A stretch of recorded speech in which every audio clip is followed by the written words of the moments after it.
자, 오늘 말씀은 누가복음 7장 11절에서 17절 말씀입니다.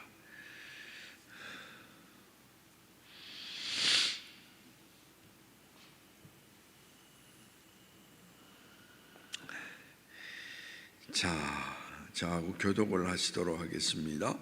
그 후에 예수께서 나인이란 성으로 가실새 제자와 많은 무리가 동행하더니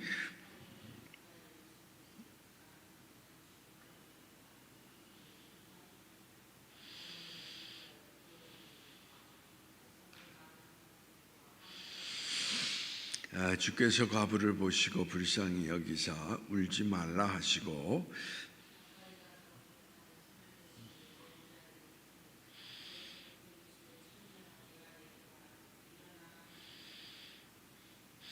죽었던 자가 일어나 앉고 말도 하거늘 예수께서 그를 어머니에게 주시니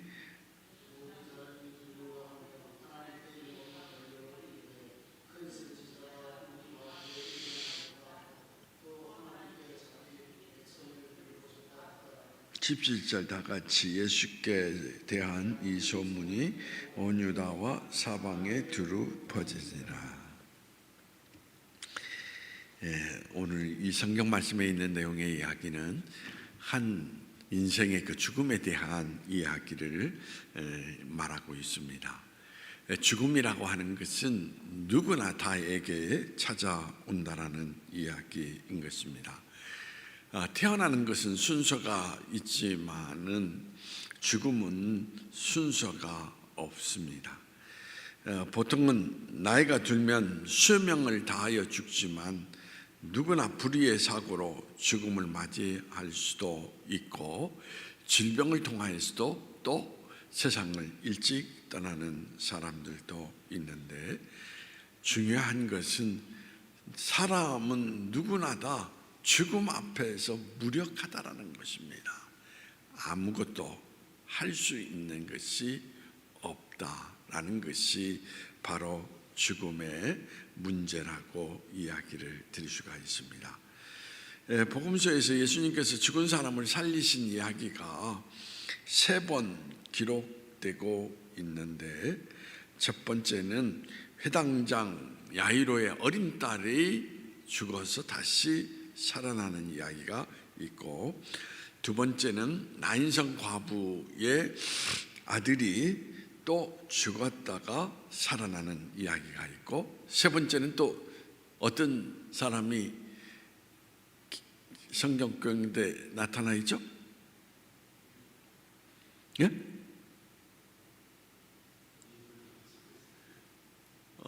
마르다와 마리아의 오빠 나사로가 바로 죽었다가 다시 살아나는 이야기를 기록을 하고 있습니다. 그래서 예수님께서 이 세 사건을 한 사건이 아니라 세 사건을 성경 가운데 기록하고 있는 것은, 죽음은 누구나에게 있듯이 부활도 주 예수 그리스도 안에서 믿는 믿음의 사람들에게 다 있다라고 하는 것을 말씀하시면서 죽음 너머에 소망을 주시고자 하시는 그런 뜻이 담겨져 있다라고 말씀을 드릴 수가 있습니다. 그러면 예수님께서 죽은 자를 살리신 이유가 어디에 있는가? 무엇을 가르쳐 주시려고 이 사건을 성경 가운데에 기록하고 나타내셨는가라는 것을 생각을 해보면, 첫째는 예수님께서 이 땅에 오신 목적을 알리려고 하셨다라고 말씀을 드릴 수가 있습니다. 자, 여러분들이 예수님께서 이 땅에 오신 목적이 뭡니까? 뭐죠?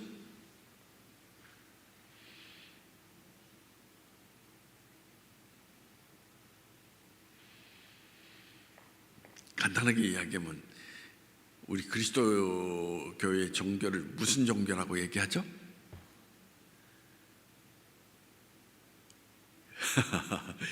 교회에 나오는 이유가 어디 있어요?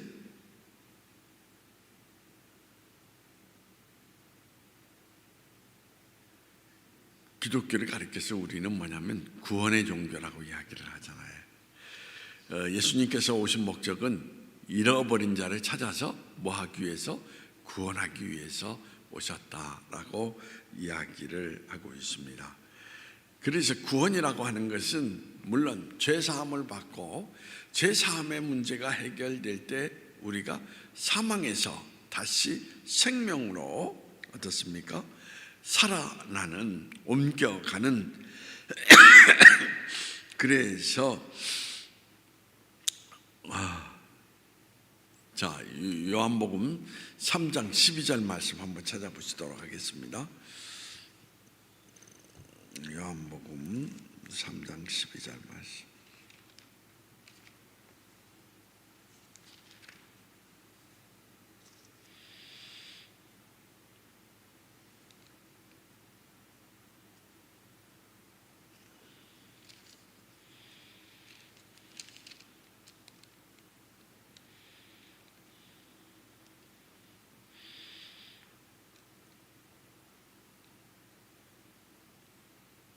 자, 3장 17절을 봅시다.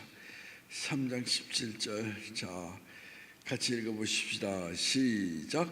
하나님이 그 아들을 세상에 보내신 것은 세상을 심판하려 하심이 아니요 그로 말미암아 세상이 구원을 받게 하려 함이라. 그렇게 이야기를 하죠. 구원을 받게 하려 함이라라고 여기에서 강조하고 있는 것을 우리는 찾아볼 수가 있다는 것입니다. 그래서 예수님의 목적은 여기서 선명하게 나타나 있는 대로 구원받는다. 구원을 받는다라는 것은 그가 죽음에서 건지심을 받는다라고 하는 그런 의미를 나타내고 있다라고 이야기를 들을 수가 있습니다. 그래서 모든 사람은 다 죽지만 그리스도를 믿는 사람들에게는 오늘 이 성경 가운데에서 강조하는 것이 뭐냐면 예수님을 통하여서 다시 부활의 몸을 입게 된다라고 하는 것을 우리에게 나타내 주고 있다라는 이야기인 것입니다. 그런데 사람은 누구나 다 죽음에 대한 공포를 가지고 있어요. 제가 지금 이제 뭐냐면 감기가 걸렸어요. 감기가 걸려서 오늘 이제 병원에 갔다 왔는데 병원 의사가 감기 증상 가운데인 것 같지만은 코로나일 수도 있습니다라고 하는데 코로나이기에는 열이 없어요. 정상적으로 체온이 유지가 되는 거예요. 그런데 중요한 건 뭐냐면 이제 나이가 있고 이렇게 하니까 그 의사 이야기가 뭐냐면 몸을 조심하셔야 됩니다라고 이야기를 하는 거예요. 몸을 조심하셔야 된다는 이야기가 무슨 이야기입니까? 나이가 먹으면 잘못하면 이 병을 통하여서 뭐 할 수도 있다? 죽을 수도 있다. 그런 이야기거든요. 물론 중요한 것은 그렇죠. 아직 저는 죽어서는 안 될 이유가 있어요. 분명히. 그래서 여러 가지 이유가 있겠지만은 중요한 게 가운데 하나가 뭐냐? 아직 해야 될 일이 있고, 그래서 하나님 거두어 가시지는 않을 거라고 생각이 되는데 그럼에도 불구하고 생각 가운데 그런 생각을 하게 되죠. 이렇게 하다가 잘못하면 죽으면 어떻게 될까라고 하는 생각. 그런 어떻습니까? 생각도 하게 됩니다. 근데 여기에서 중요한 것은 뭐냐면, 자, 우리 장로님은 어떻게 생각해요? 죽음이 두려워요? 죽음을 어떻게 생각을 해요?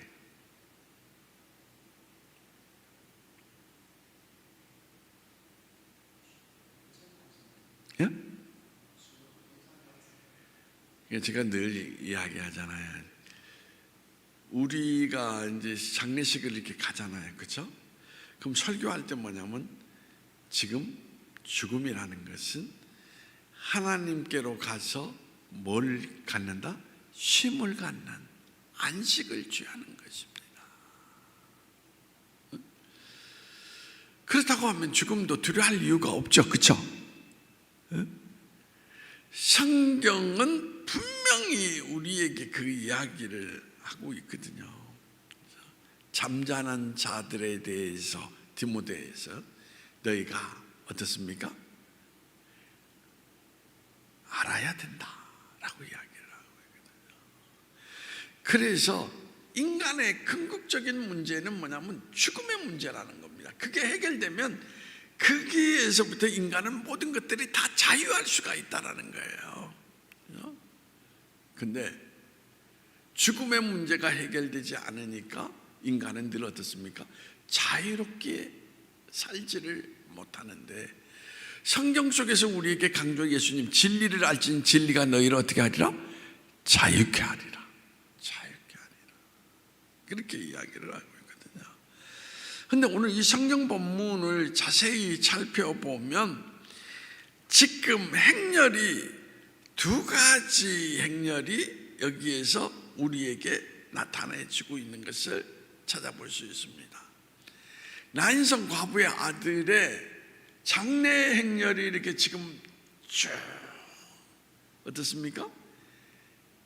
길을 걸어가고 있어요. 그래서 슬퍼하는 그들의 모습 가운데에서 여러분 중요한 건 뭐냐면 과부의 아들인데 생각을 해보십시오. 남편도 일찍 여기고 홀로 된 몸 가운데 하나마저 있는 그 아들마저 세상을 떠났을 때 여인의 마음은 어떠하겠습니까?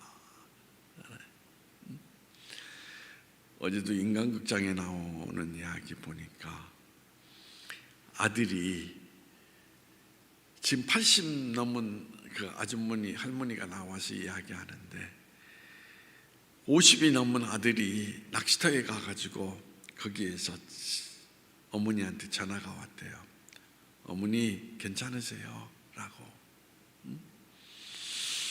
그러면서 하는 말이 뭐냐면 이제 저 곧 들어갑니다 라고 하는데, 그 전화를 끊고 16분 후에 갑자기 심장마비로 쓰러져서 죽었다라는 거예요. 그리고 5년이 지났는데 지금도 그 아들을 보내지를 못하고 있다는 겁니다. 괴로운 가운데. 이처럼, 그죠? 그러한 슬픔 속에서 지금 길을 걸어가고 있는데 거기에 또 하나의 행렬이 있어요. 누구의 행렬이 가고 있습니까?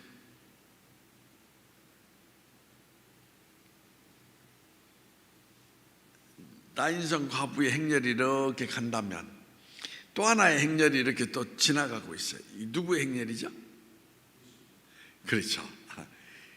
예수님과 예수님의 제자들의 그 행렬이 서로 교차하고 있다는 것입니다. 그렇죠? 자, 여러분들이 11절 말씀을 보면, 11절 말씀 같이 한번 읽어보십시다. 시작. 그 후에 예수께서 나인성으로 가실 때 제자와 많은 무리가 동행하더니, 그죠? 성문 가까이에 이르실 때 사람들이 한 죽은 자를 메고 나오니 이는 한 어머니의 독자요 그의 어머니는 과부라. 그 성에 많은 사람이 그와 함께 나오거늘. 한 행렬은 죽음을 향하여서 가는 행렬입니다. 죽음을 향한 가는 행렬이 예수님을 만났을 때, 그렇죠? 예수님은 어떤 행렬이냐면 생명을 향한 행렬이다라는 것입니다. 그렇잖아요. 그래서 죽음과 생명이 만났을 때 거기에서 어떤 결과가 나타나느냐? 죽은 자가 살아나는 일이 나타나는 것을 찾아볼 수가 있습니다. 예수님이 분명히 이야기를 하시죠. 자, 요한복음 11장 25절. 자, 한번 찾아보시도록 하겠습니다.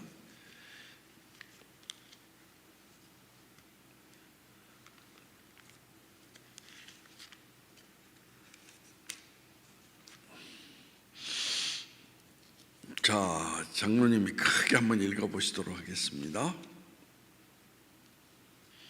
요한복음 11장 25절.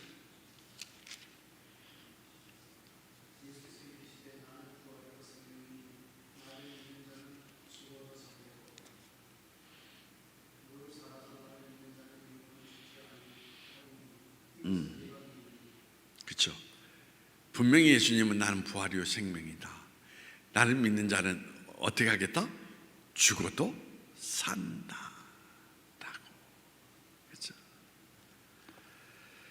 예수님이 이 땅에 오신 목적은 다른 데 있는 것이 아니라 바로 죽은 자를 살리려고 하는, 죽음에서 생명으로 옮기기 위해서 오셨다라는 것을 우리에게 나타내주고 있다는 것입니다.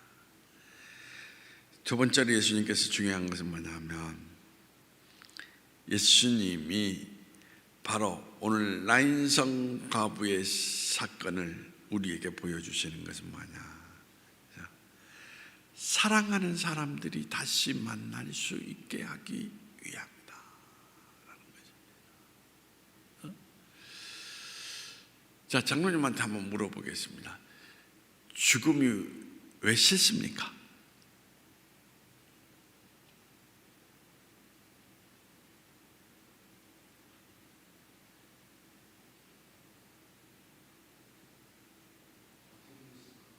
네?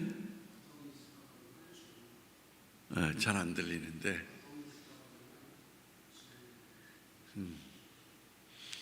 죽음이 가장 싫은 이유는 누구를 위해서 종을 울리나라는 이야기 가운데 이제 그런 이야기를 해요. 나는 죽음을 두렵지 않습니다. 그런데 싫습니다. 왜 그러냐? 사랑하는 사람을 어떻게 해야 됩니까? 떠나가야 된다라는 것입니다. 가장 친밀하고 가장 가까웠던 사람들이 그래서 슬픔이라는 거예요. 그렇잖아요. 응? 응? 그래서 영원히 다시 어떻습니까? 만나지 못할 것 같은. 지금 나인성 과부도 중요한 게 그거 아닙니까? 다시 자식을 만날 수 있다면 슬퍼하겠습니까? 아니죠, 그죠? 우리가 중요한 건 뭐냐면, 지금도 우리가 때로는 자녀들을 유학을 보내기도 합니다. 그렇잖아요. 유학 보낼 때 슬픕니까? 아니면 더 큰 희망을 갖습니까? 유학 보낼 때 그런 이야기가, 넌 더 큰 사람이 되어서 우리 다시 어떻게 하자? 만나자. 슬픔이 아니라 큰 희망을 갖는다라는 것입니다. 근데 죽음은 다시 만나지 못할 것 같으니까 대성통곡하고 울면서 아파하고 괴로워하는 거예요. 그렇지 않습니까? 자, 그런데 부활이라는 것을 통하여서 다시 나인성 과부와 어떻습니까? 아들과 다시 만나는 기쁨을 회복시켜 주셨다는 것입니다. 그래서 기독교는 회복의 종교요, 어떻습니까? 인간에게 무한한 기쁨을 창조해 주는 종교다라고 이야기를 드릴 수가 있는데, 자, 한번 데살로니가전서 4장 13절 한번 읽어보시도록 하겠습니다. 데살로니가전서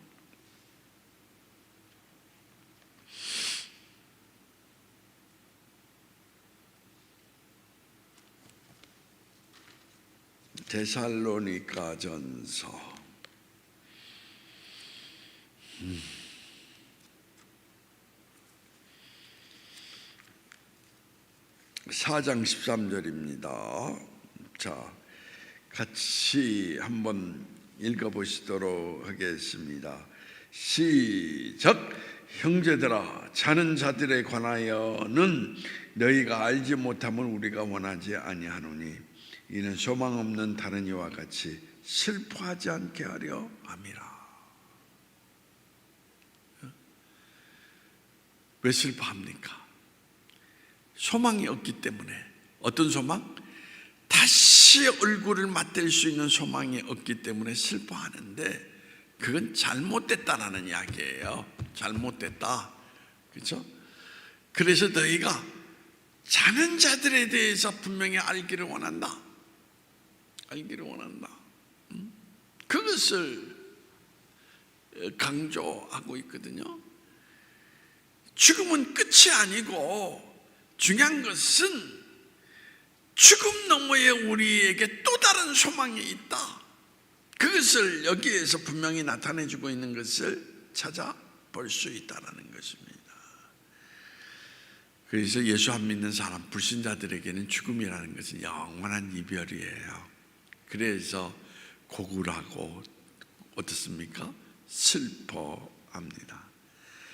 그러나 그리스도인들에게는 예수님이 죽었다가 다시 사신 것처럼 우리에게는 다시 살 뭐가 있다? 소망이 있다. 그렇기 때문에 여러분들에게 어떻습니까? 예수 믿는 사람들에게는 죽음을 통하여서 또 다른 약속의 희망 속에 내일을 바라볼 수 있는 여러분 그런 믿음을 소유할 수 있다라고 이야기를 드릴 수가 있습니다. 근데 이제 문제는 모르겠어요. 어떻게 장로님은 나중에 죽고 나서 부활하면 제 얼굴도 보고 싶을까? 저 만나고 싶어요? 다시 부활한 날?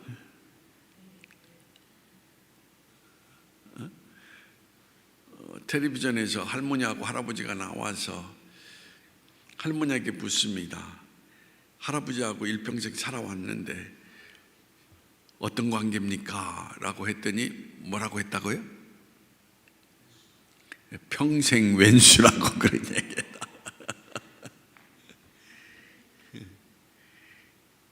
사람이 다시 본다라는 것이 끔찍한 사람도 있다라는 이야기야. 그래서 차라리 다시 태어나지 않았으면 좋겠다라고 하는 사람도 있을 수도 있다라는 이야기예요. 근데 이건 웃는 이야기고, 근데 뭐냐면 우리에게는 보고 싶은 엄마의 얼굴도 있고 엄마도 있고 여러 대상들이 있지 않습니까? 그렇잖아요.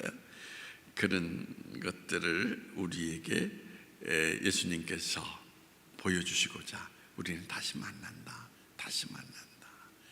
그래서 나인성 과부의 아들을 살리셔서 부모와 아들이 죄하는 것을 보여주셨다라는 것입니다. 오늘 여러분들이 이와 같은 걸 잊지 않기를 바랍니다. 세 번째는 뭐냐면, 자, 예수님은 부활의 능력을 가지고 계시다라는 이야기인 것입니다. 14절 말씀 한번 보십시다. 오늘 본문 14절.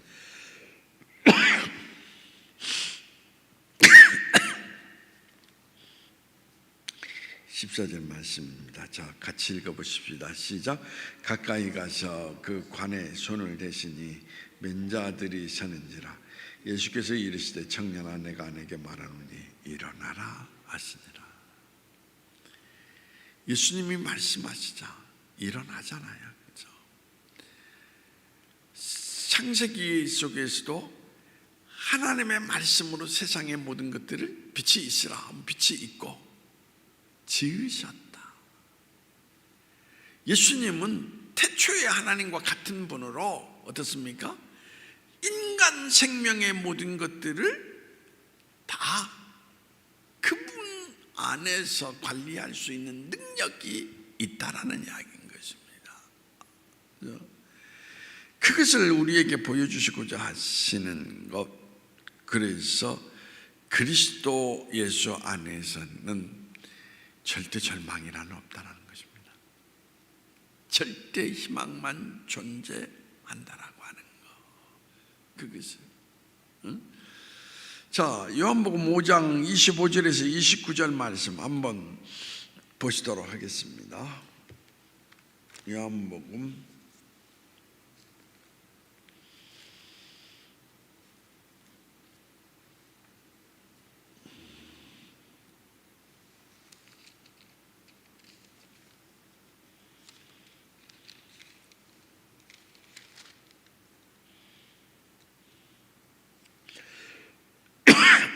25절에서 29절 말씀.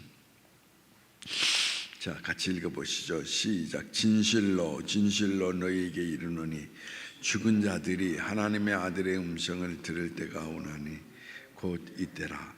듣는 자는 살아나리라.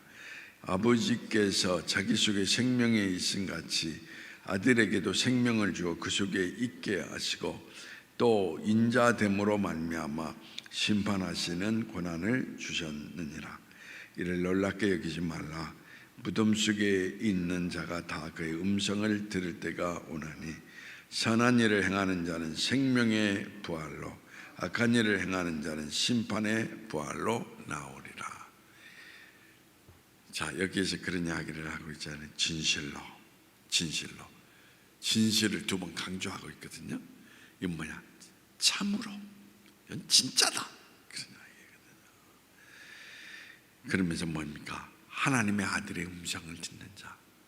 지금 나인성 과부의 아들의 관을 손을 얹으시고 예수님께서 일어나라 말씀하시니까 일어나잖아요, 그렇죠?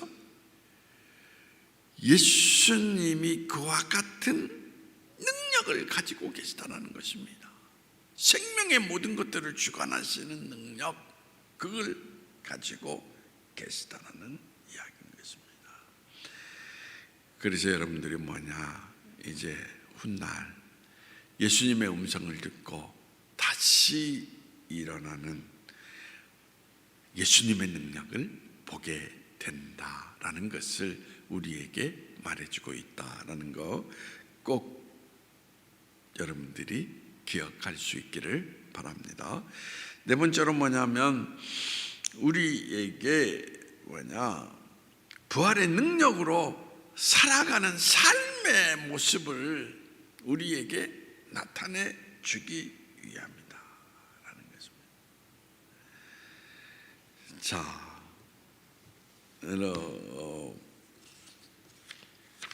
분들에게 말씀드리는 거. 자, 에베소서 한번 1장 18절에서 20절 말씀 한번 찾아보시죠. 에베소서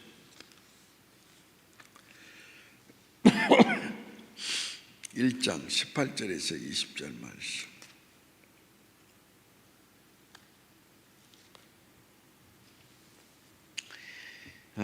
자, 같이 한번 읽어보십시다. 시작. 너희 마음의 눈을 밝히사 그의 부르심의 소망이 무엇이며 성도 안에 그 기업의 영광의 풍성함이 무엇이며 그의 힘의 유력으로 역사하심을 따라 믿는 우리에게 베푸신 능력의 즉이 크심이 어떠한 것을 너희로 알게 하시기를 구하노라. 그의 능력이 그리스도 안에서 역사하사 죽은 자들 가운데 다시 살리시고 하늘에서 자기의 오른편에 앉으사.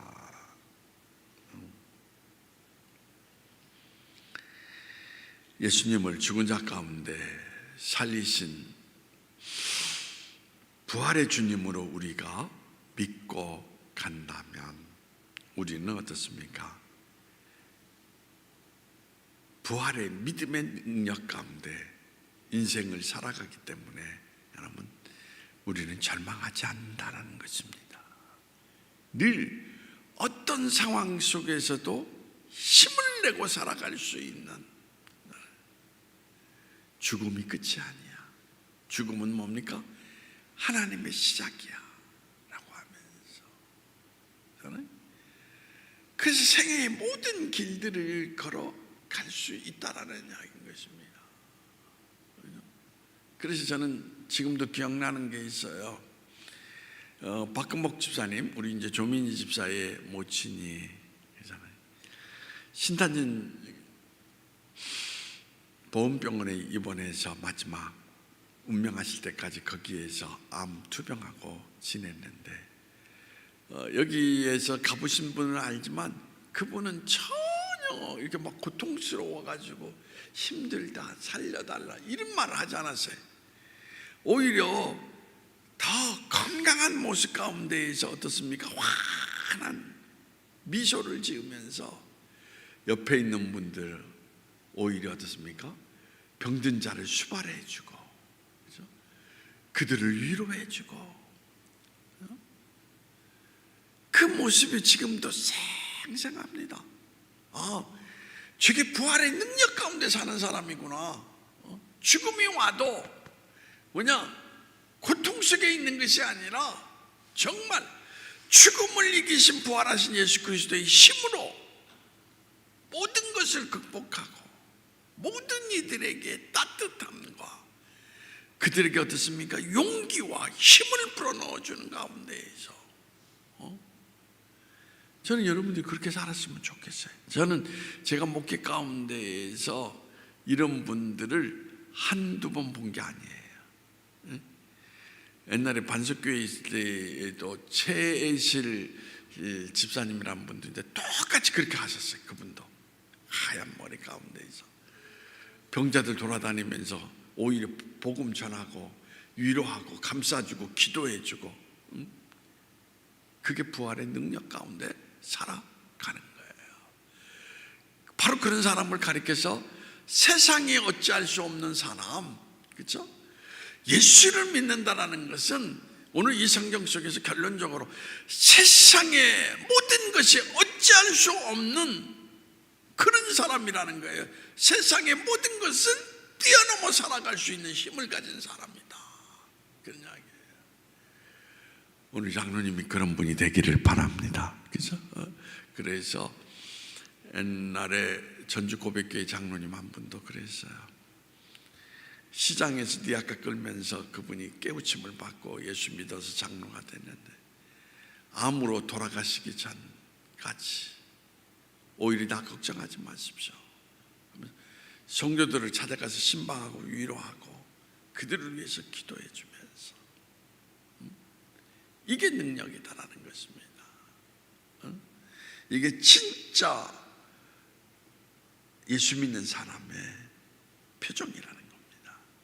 근데 많은 그리스도인들이 뭐냐면 죽음이 다가온다거나 어려움이 오면 우울한 표정을 짓고, 그렇죠?